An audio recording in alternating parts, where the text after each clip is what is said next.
네, 안녕하십니까. 김재입니다. 네, 반갑습니다. 2020년 1월 달, 벌써 세 번째 주 월요일이네요. 첫 주가 이제 4일밖에 없었지만, 그래도, 주로 따지면 세 번째 주가 됐네요, 벌써. 세 번째 주 월요일 1월 13일 유튜브 라이브 시작하겠습니다.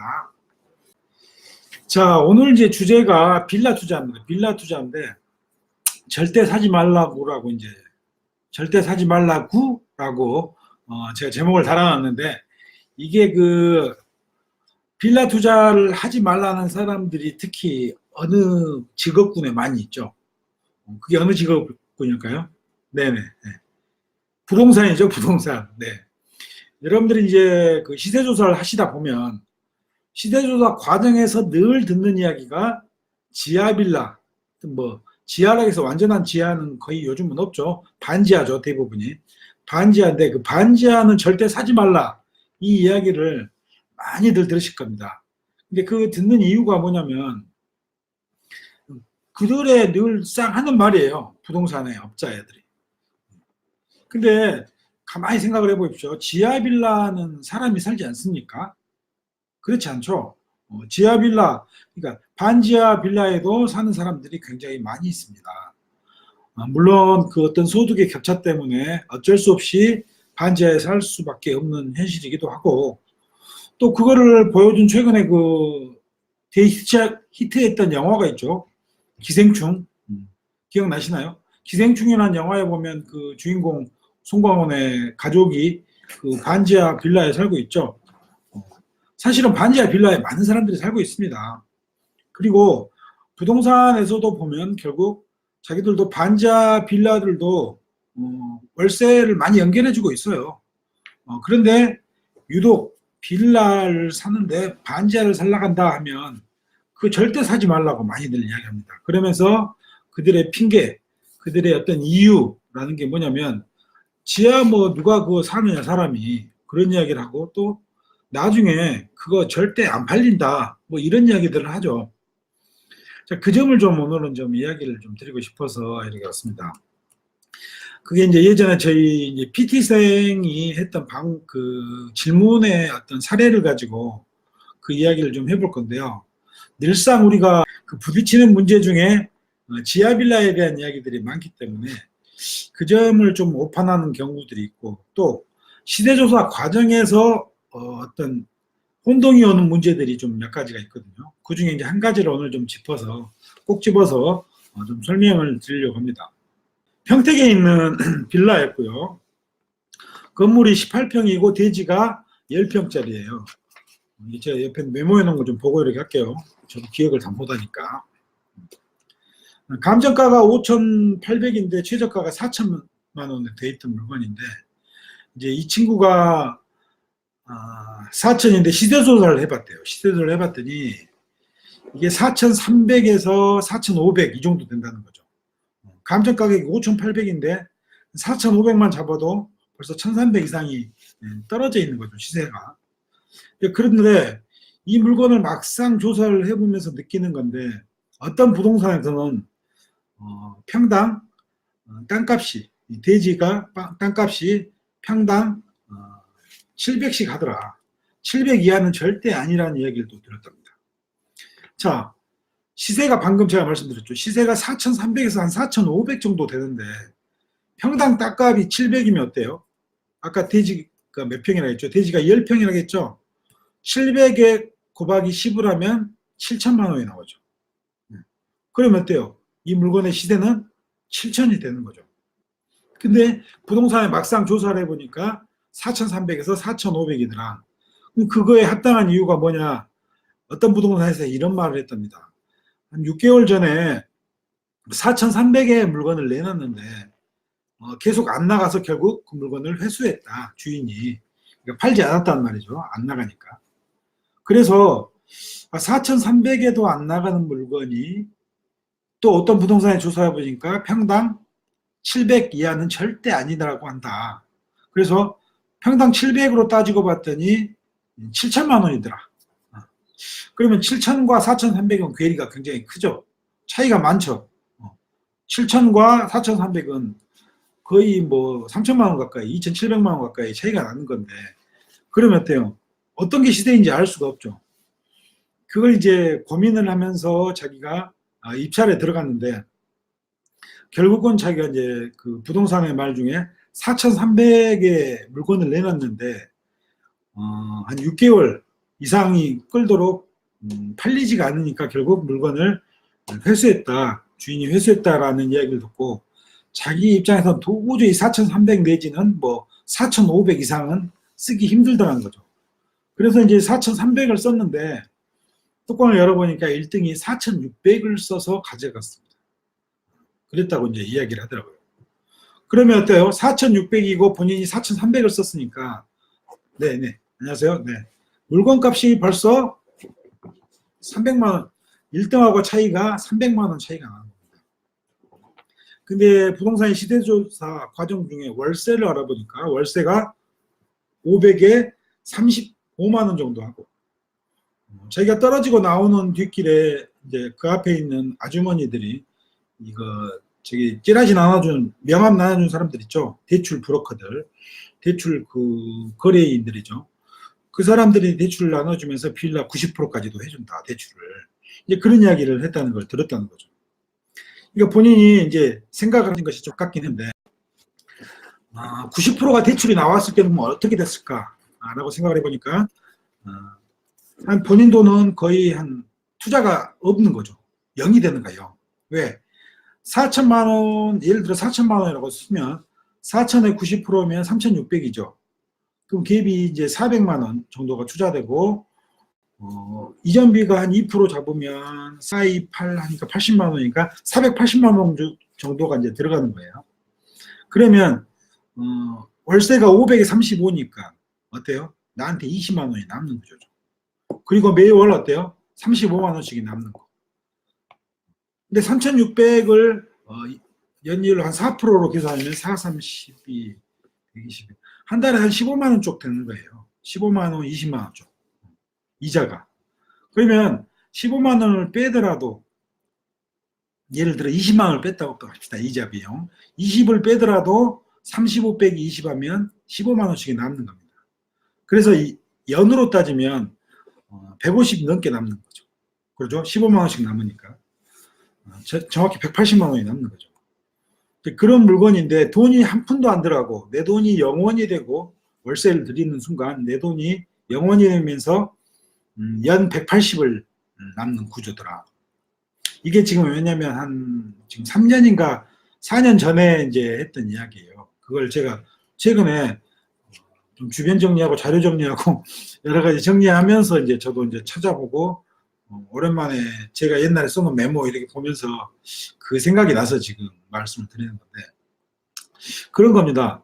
근데 대출이 90%일 때 그러고 예를 들어 대출이 80%라고 요즘 상황에 비춰보면 뭐 90%까지 안 나오는 경우들이 있으니까 80%라고 치면 어때요? 3,200만 원입니다. 대출이 4천 잡고 그리고 아까 말씀드렸던 이전비 뭐 한 80만 원 정도 해서 3,280이니까 3,300 잡고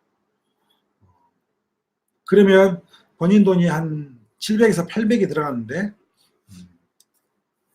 500에 30이니까 보증금 500을 빼면 300만 원 정도가 들어가는 거죠. 300만 원 정도가 들어가고 연 180이 남는 거니까 괜찮은 거죠. 그죠? 그렇게 한 2년 굴리면 어때요? 자기 투입비는 다 빠져버리는 거죠. 자기 투자 금액은. 자, 이런 물건이라는 거죠. 그래서 굉장히 참 자기도 생각해 보니까 아깝다는 생각이 들었고 이 300만 원, 400만 원 차이가 1등과의 300만 원 차이가 실제로 자기가 낙찰만 받았으면 1년 내지는 2년 이내에 다 뺄 수 있는 물건이더라. 그런 점이 좀 안타까웠다. 이렇게 생각을 했고 또 한 가지는 1등은 도대체 왜 시세를 넘겨서 썼을까? 자기는 아무리 생각해도 4,300에서 4,500 정도의 시세가 된다고 생각을 했는데 1등은 4,600을 썼으니까 4,600을 쓴 사람은 어떤 심정으로 그걸 썼을까라고 곰곰이 생각해 보고 그게 이제 부동산 다른 어떤 부동산에 조사했을 때 느꼈던 땅값이 평당 700 이하는 절대 아니더라. 예를 들어 뭐 600이라고 치죠. 100만 원 까서. 그래도 얼마입니까? 시세가 6천이 되는 거죠. 그러면 6천인 시대가 되면 4,600을 쓰신 분은 향후에 이 물건을 쭉 갖고 있다가 향후에 팔게 되면 어떻게 됩니까? 더 많은 차익을 넘기는 거죠. 시세 차익을. 그래서 이제 빌라 투자라는 게 어떻게 보면 이런 점들을 좀 장기 투자의 관점으로 가야 된다는 것을 볼 수가 있습니다. 또 이 물건을 샀던 이 평택이라는 지역이 3년 전이니까 벌써 그 삼성이라는 데가 들어오기 전이고 미군 기지도 옮기려고 막 할 그때였죠. 그러니까 평택이 막 들썩들썩 하던 때예요. 그때 이 물건을 만약에 사뒀더라면 지금은 좀 어떻게 되겠을까? 지금은 또 거기가 더 많이 올랐어요. 그리고 실제로 그 주변이 다 낡은 빌라들이 많이 있어가지고 개발의 호재가 이제 곧 닥치고 있다고 지금 그래 보인다고 합니다. 근데 사실 이 물건을 살 때 그 시점, 지금 3년 전, 4년 전 그 시점에는 사실은 이런 생각을 해보기가 조금 어렵죠. 왜? 부동산에 그 말 한마디에 꽂히는 겁니다. 4,300을 내놓은 물건이 6개월이 지나도록 나가지가 않더라. 그건 뭡니까? 4,300도 안 되겠다, 시세가. 이렇게 생각을 하는 거거든요. 이런 생각은 사실은 조금 잘못됐죠. 저희가 늘상 시세 조사할 때 방법을 몇 가지를 써갑니까? 통상 4가지 방법으로 쓰라는 거죠. 근데 이때 그 질문법이 분명히 있어야 됩니다. 마지막 4번째죠. EJ. 서로 이간질을 시켜라. 이간질을 시키는 식의 어떤 질문법이 들어갔다면 그 당시에 부동산에서 어떤 이야기를 했을까라고 생각을 한번 해볼 수가 있는 겁니다. 그래서 시세조사할 때 칭찬을 해라, 이익을 줘라, 이 4가지는 꼭 여러분들이 다 같이 한번 사용을 해보셔야 되는 부분입니다. 근데 이제 이분도 그것까지는 사용을 못했는데 그 뭐 이유가 본인이 늘 운전을 하고 다니는 직업이라서 통화하기가 운전을 하면서 할 수밖에 없는 시간이고 뭐 노트북 앞에서 직접 나부나부를 직접 타자하면서 타이핑하면서 할 수 있는 시간이 하루에 많지 않기 때문에 뭐 이런 점이 있었다라고 말씀하셨는데 그런 어려운 점은 뭐 이제 본인의 직업상 어쩔 수 없는 거니까 그렇다고 치더라도 향후에라도 녹음을 해서라도 이걸 좀 정리를 좀 해봐야 될 문제죠. 나부나부를 잘 풀어보고 만약에 안녕하세요. 내 질문에 어떤 문제가 있는가를 시세조사 단계에서 여러분들은 꼭 분석을 하시고 연구를 하셔야 됩니다. 그래서 그거를 조금 더 세련된 질문법 그리고 조금 더 그 파고드는 질문법을 가지고 가셔야 된다는 거거든요. 근데 사실은 그렇지 않더라는 거죠. 그리고 또 부동산에 늘상 하는 말, 야 지하빌라 그거 사면 뭐하니? 그거 낙찰받으면 뭐하니? 그거 떨어진다. 누가 사람이 안 들어온다. 뭐 이런 이야기를 하는데 그런 점에 휘둘리면 결국 투자는 못하게 되는 겁니다. 그런 물건도 어떻게 해야 돼요? 사람들이 다 들어와서 살기 때문에 그러한 걱정까지는 한다면 만약에 그게 걱정이라면 차라리 쉽게 말해서 부동산에 대한 투자나 경매 투자는 안 하는 게 맞습니다. 구더기 무서워서 창 못 담근다고 뭐 그 꼴이나 다름없는 거거든요. 우리 그 협회장님도 늘상 하는 이야기지만 자기가 첫 투자했던 게 뭐예요? 지하 빌라였어요. 서울에. 네. 그렇죠. 자, 그런 겁니다. 자, 그러면 이제 여기 이 빌라, 지하 빌라에 대해서 관점을 이제 몇 가지 마지막으로 짚어드리면서 정리를 좀 해보겠습니다. 첫 번째, 지하 빌라는 절대 사면 안 된다. 그건 틀린 말입니다. 분명히 100% 틀린 말입니다. 지하 빌라에도 사람들이 다 들어와 살고 거기에 맞는 형편에 맞는 사람들이 들어와 살기 때문에 지하 빌라가 안 된다라는 고정관념은 일단 버리셔야 된다. 자, 두 번째, 시세조사를 조금 더 정확하게 잘 하셔야 된다. 시세조사를 아까 말씀드렸지만 4,300에 내놓고 6개월 동안 물건이 안 나갔다고 해서 그게 정말로 4,300짜리 물건인지 생각을 좀 해봐야겠죠. 왜? 다른 부동산에서는 평당 700 이하는 절대 아니라고 했으니까. 이 물건의 대지 평수가 10평이니까 그렇다면 7,000이란 말이거든요. 근데 제가 보기에는 아무리 못 잡아도 보수적으로 평당 600을 잡아서 6,000 이하는 절대 안 내려가는 물건입니다. 시세가. 근데 4,300과 6,000은 벌써 어때요? 2천만 원 이상의 차이가 나는 거죠. 어마어마한 차이가 나는 겁니다.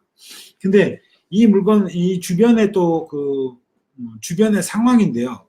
이 빌라 주변의 상황들이 많이 낡은 빌라들이 많이 있었고, 또 그 평택이란 지역의 특성이 그 당시에는 뭐 삼성이 들어온다, 또 미군 기지가 지금 막 이전된다 만다 그러고 있을 상태였거든요. 그러니까 어때요? 개발의 호재가 많이 있었던 지역입니다. 그래서 그런 점들도 분명히 고려를 하셔야 되고, 하지만 그 당시 3년 전, 4년 전에는 정말로 그 미군 기지가 오고 삼성이 들어와서 여기가 확 발전이 돼서 재개발이 이루어질지 어떨지는 모르는 상황이죠. 항상 확실하진 않으니까. 그런데 그거를 이제 본인의 투자는 본인의 책임이 따라야 하는 겁니다. 그래서 본인의 책임을 나는 어떻게 투자를 어떻게 해야 되지라고 판단하는 거를 조금 곰곰이 생각을 해보셔야 됩니다. 많은 생각을 하시고 그거에 따른 어떤 판단을 내리셔야 된다는 거죠. 근데 이제 그 판단의 깊이, 그 고민의 깊이가 조금 깊어져야 된다는 거죠. 근데 이제 이분의 질문은 아주 좋았던 게 뭐냐면, 좀 이제 발전한 단계라고 볼 수가 있어요. 네.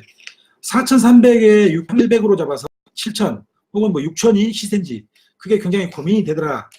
자기가 떨어지고 나중에 나오면서 보면서 아무리 생각해봐도 그 차이점 때문에 1등을 쓴 4,600을 쓴 그 사람은 그걸 보지 않았는가라는 의구심이 들었다는 거죠. 그런 고민들은 아주 좋은 고민입니다. 이게 이제 발전할 수 있는 단계가 딱 돼가는 과정의 어떤 그 질문법이었는데요. 그 고민이었는데요. 이제 그런 고민들을 조금 해보셔야 됩니다. 지하 빌라의 어떤 시세, 또 지하 빌라의 시세 판단의 근거가 어떤 부동산에서 4,300에 내진 물건이 6개월 동안 끓으니까 이게 4,300이 시세인가? 이때 할 수 있는 방법, 아까 그 네 가지, 이간질, 네 번째 방법, 이간질을 시켜서 4,300에나 5,000에도 팔렸다는 이야기를 한번 해보고, 아니면 금매 물건이 진짜로 4,300짜리가 나와 있는 게 있는지, 아니면 뭐 4,500짜리가 있는지, 금매 물건은 또 어떠면, 또 빌라의 특성이 뭡니까? 아파트처럼 똑같은 게 계속 있는 게 아니거든요. 건물이 18평이라 해서 18평에서 방 구조가 3개짜리도 있고 2개짜리도 있고 지하도 있고 2층도 있고 3층도 있고 뭐 4층도 있지 않습니까? 그렇지 그 4,300이나 4,300에 내놨는데 6개월 동안 안 나갔다는 물건이 정확히 몇 평이고 내가 선택한 이 물건과 얼마나 거리가 떨어져 있고 또 어떤 구조로 방이 몇 개니 뭐 화장실이 몇 개니 뭐 이런 어떤 구조가 돼 있는지를 조금 더 질문을 해봐야 되는 거죠. 그러니까 약간 이제 본인이 약간 운전을 하는 중에 통화하는 거라 그러지 못했다는 점을 본인도 반성을 하더라고요. 근데 그런 것처럼 질문을 조금 더 다양한 각도로 해보셔야 됩니다. 지금 내 물건, 내가 조사하는 내 물건이 현재 이 물건과 내가 시세 조사하고 있는 물건들의 어떤 차이점을 빌라라면 특히 좀 꼼꼼히 따져보셔야 돼요. 그래야 비교가 되는 거거든요. 그리고 또 하나가 그 금매 물건은 없는지 아니면 내가 금매로 내놓을 것처럼 팔 것처럼 이야기해서 부동산들의 어떤 반응을 본다. 그리고 그걸 토대로 조사를 좀 해보는 거죠. 왜? 이거의 가장 좋은 메리트는 땅값이 700이야는 절대 아니라는 이야기가 있었으니까. 땅값이 700이라면 아무리 옆에 가서 뭐 떨어지더라도 600 이하로는 떨어질 일이 거의 없거든요. 제가 보기엔 그렇습니다. 그래서 시세가 한 6천을 잡아도 충분하고 이 6천을 잡는다는 것은 당장 팔아서 6천이 아니고 올해 장기 부동산의 특성, 장기 투자의 관점으로 가져가야 된다는 거.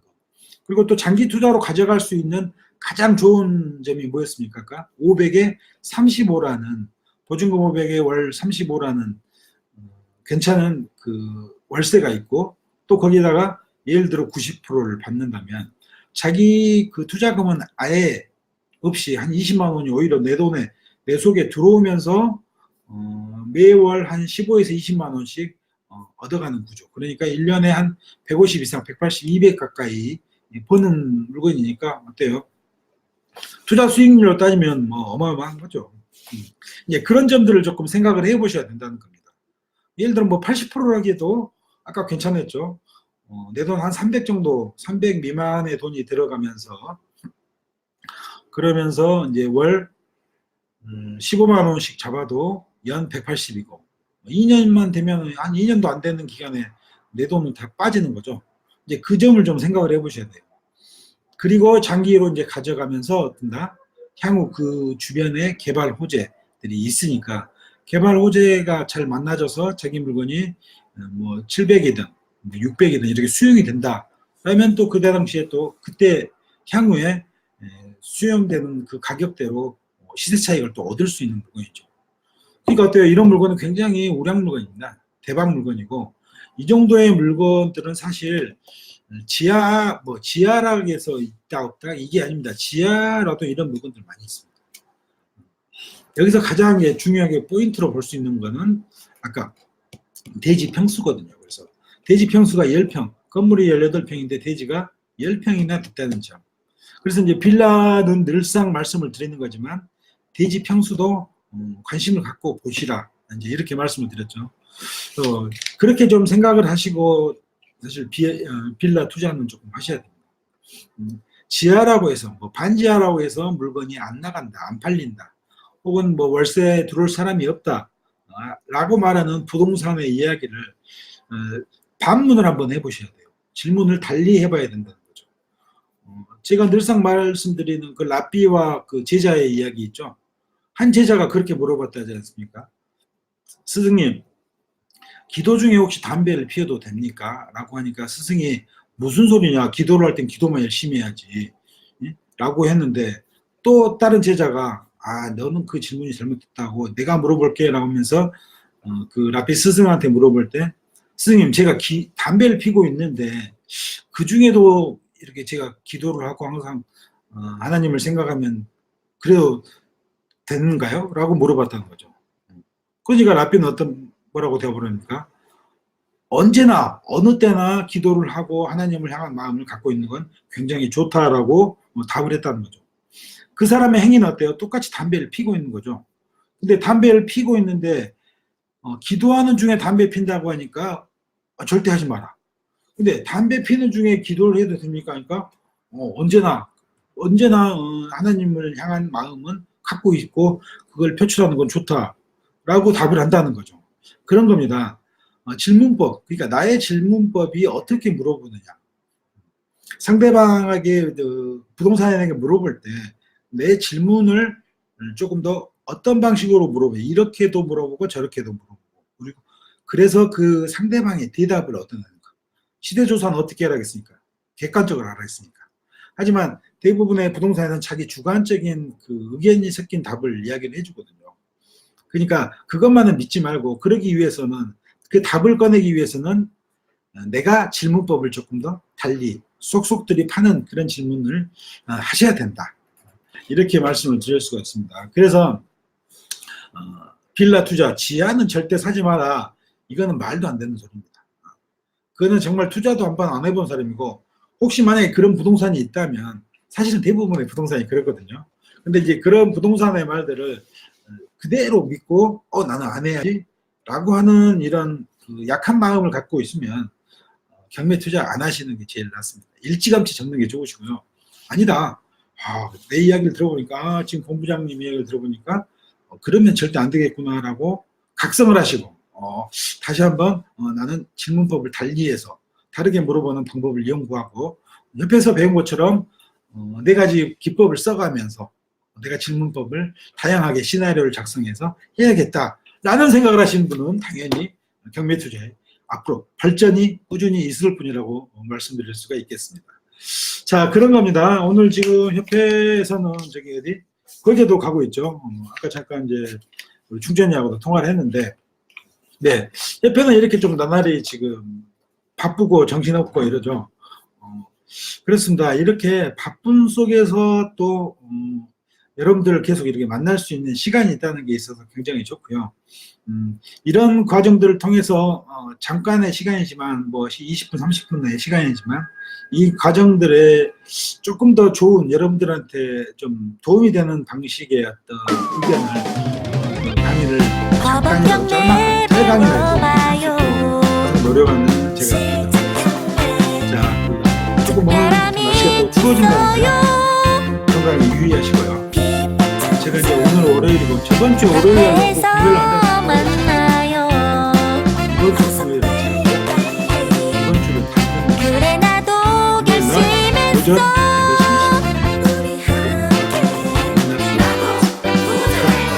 고맙습니다. 네네. 이번 주 금요일에 또 뵙겠습니다. 네, 고맙습니다.